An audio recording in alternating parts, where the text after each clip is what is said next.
Messi et l'ensemble de ses partenaires pour ce deuxième quart de finale de la Copa América à suivre donc face au Venezuela. Le corps arbitral sera colombien aujourd'hui, emmené par monsieur Alexander Roldan, assisté de messieurs Alvaro Navarra et John Leon. Et pour découvrir ensemble et tout de suite Pat, la composition des deux équipes, avec d'abord le Venezuela où Rafael Duhamel a décidé de procéder à 3 changements par rapport à la dernière victoire face à la Bolivie. On s'y attendait. Système compact en 4-5-1. Oui, effectivement, il va essayer de perturber cette équipe argentine dont on sait qu'elle va avoir la possession, d'où ce milieu qui sera plus en 4-1 comme on l'a dit, mettre beaucoup de densité au milieu de terrain avec la présence mais néanmoins les possibilités de contre qu'ils vont se laisser avec Rincon et Rondon notamment, mais ils vont totalement certaines quasiment, donc voilà, certes il leur manque une ou deux victoires dans ces finales là, mais néanmoins ils sont quand même dessus. Rincon Murillo qui est à la lutte pour chercher à récupérer derrière le ballon vite récupéré par l'intermédiaire de Lautaro Martinez, et la première tentative elle est signée Kun Agüero. Voilà, c'est ça vraiment, c'est ce qu'on attend aujourd'hui de cette équipe, c'est que tous les ballons ne passent pas. Dans le groupe A avait tenu en échec le Brésilien. Et derrière l'accélération de la patte. Pas inintéressant. Oui, Martinez pour venir récupérer ce ballon dans le dos de Rodrigo de Paul pour venir s'en charger. Ballon qui est enveloppé. Et la tête d'Otamendi. Le ballon a-t-il été dévié, oui ou non? La réponse est oui. Oui, il semblerait que oui, parce que les joueurs restent en place. Se déliter. Marcos Acuna chercher la solution dans la profondeur. C'est toujours indicatif, semble prendre le dessus. Pourtant, il y a vraiment du poids et du gabarit. De l'autre côté, il aurait pu siffler une petite faute qu'il y a eu un plan, soit sur Otamendi, soit sur Lautaro Martinez, Léo Messi dans ce. Il y a du mouvement du côté argentin. Marcos Acuna, ballon repris immédiatement sur le bon retour du système défensif de la bicéleste. Léo Messi, c'est un peu court, la frappe et la déviation pour l'ouverture du score. Lautaro Martinez, le joueur de l'Inter Milan pour son 6e but en sélection. Le voilà le buteur. C'était lui qui avait déjà décanté la situation face au Qatar. 10e minute, l'Argentine est devant 1-0. Il est terminé avec ce ballon repris une nouvelle fois le coup franc.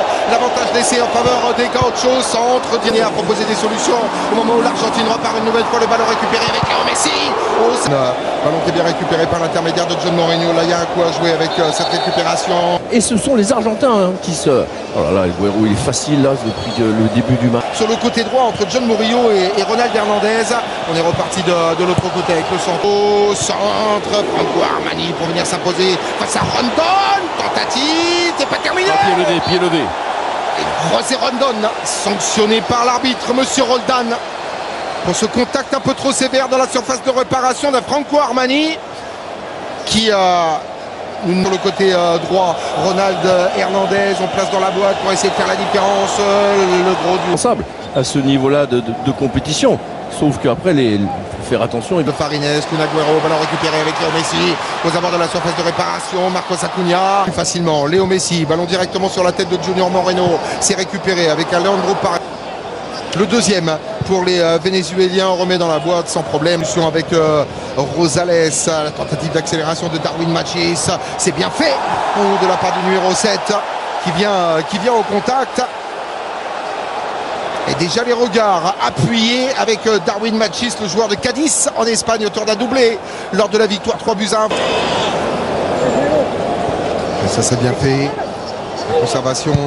Il est bon dans ses déplacements offensifs parce qu'on se rend très disponible et derrière il n'hésite absolument. Face à Ayangel Herrera qui ne peut pas commettre la faute, on écarte à droite avec ce contrôle un peu loin. Rosales qui a écarté sur la gauche avec Darwin Machis pour essayer de faire la différence.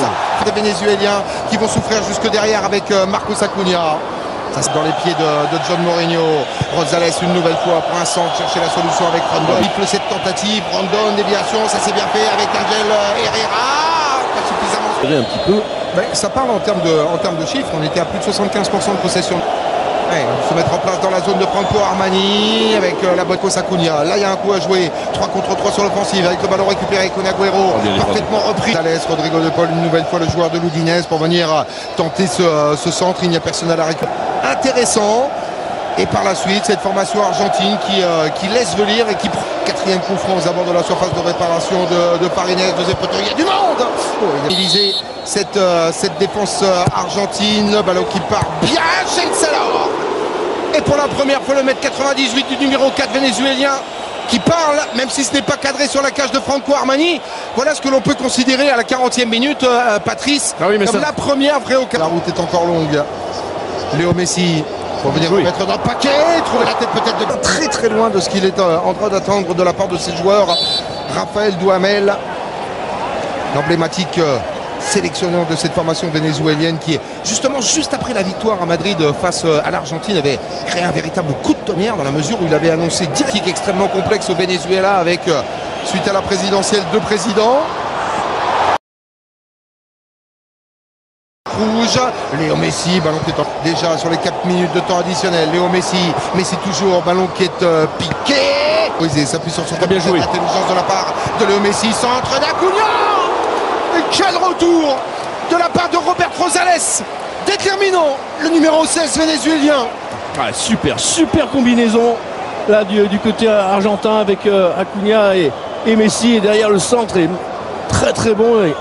Il fuit le gardien qui ne peut pas intervenir. De cette partie, le coup d'envoi de cette deuxième période donnée par le Venezuela. Qui va... Messi, Agüero. Ah oui, bon ballon. Paredes avec Lautaro Martinez. Hernandez, c'est lui. Ronald Hernandez qui avait touché le plus de ballons en première période à l'occasion des 45 premières minutes, et une nouvelle fois un coup de sifflet de la part de monsieur Roldan qui a eu beaucoup à faire. Ça va plonger loin. Otamendi qui est en demande avec ce ballon qui est bien enveloppé, et l'intervention de la part de Wilker Farines. Faute sur le gardien vénézuélien. Oui, il y a faute, il y a eu un contact, il s'est bien engagé Farines, mais il s'est fait percuter. Ça va, il a pas de bobo. Il y a un il nous le démontre véritablement seulement aujourd'hui. Et Hernandez pour essayer de trouver la solution. Léo Messi pour venir faire la différence, combiné avec Lautaro Martinez. Du but argentin, voilà, là il y a une possibilité, un décalage. Ouais, Rosales avec Darwin Machis, le Chancellor qui va s'appuyer sur Marcos Acuna, l'extérieur, Acuna le centre, deuxième poteau. Superbe le travail de la part du joueur de Manchester City qui permet la conservation de la surface de réparation. Oui, il faut cette intervention catastrophe du gardien vénézuélien pour venir capter cette balle. Il n'y avait pas corner sur cette histoire. Non, parce que je crois que c'est Agüero qui... Lincoln appelle dans la profondeur, le premier de la part de Soteldo aux abords de la cage de Franco Armani, le centre de la part de Darwin Machis pour essayer de trouver la tête de José Rondon, et ballon récupéré avec Kun Agüero. Bon retour de la part de Robert Rosales, le latéral gauche de cette formation vénézuélienne qui est lui aussi un joueur qui est au sol là. Partout. Les Vénézuéliens sont à 10 et le coup de sifflet. Centre de Ronald Hernandez, il est complètement arrêté, ça sera quasi injouable, même si là il fait la différence. Darwin Machis, le centre. L'Argentine qui va procéder dans quelques instants, pas à un changement. Soteldo directement sur Juan Murillo face à Juan Foyt. Murillo une nouvelle fois, ballon. Essayer de trouver la solution avec André Di Maria dans son duel avec Chancellor. Le Brella, il va falloir qu'il se bouge, le numéro 11 des Bleus et Blancs, au moment où Darwin Machis accélère dans son duel avec Juan Foyt, qui s'impose avec autorité.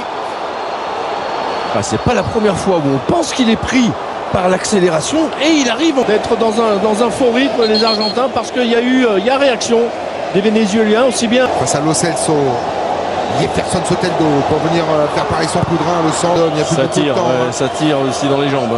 Le chrono qui met encore, on va voir s'il décide de prendre un maximum de risques. En attendant le très bon ballon dans la profondeur, ballon récupéré. Oh, quelle parade de la part de Franco Armani. Quelle parade décisive de la part du gardien de River. Et voilà quoi, on s'expose évidemment quand on est dans ce faux rythme, de plus vouloir être dominateur. De Paul, bien joué, intelligent avec Kun Agüero, l'appel, la frappe de Kun Agüero, ballon relâché. Le doublé réalisé par l'Argentine, signé Giovanni Lo Celso qui profite d'une faute de main de Wilker Farines. Le malheureux gardien vénézuélien, l'Argentine s'envole vers le demi-finale de la Copa América 2019, 2-0. Ah, c'est dommage pour ces Vénézuéliens, parce que c'est à la suite vraiment 2 erreurs. La première, c'est la perte de balle. Là, le centre. Face à Juan Foyt, il va falloir lui donner un petit peu de soutien, parce que face à la puissance du défenseur de Tottenham, Rodrigo de Paul. Ballon sur l'appel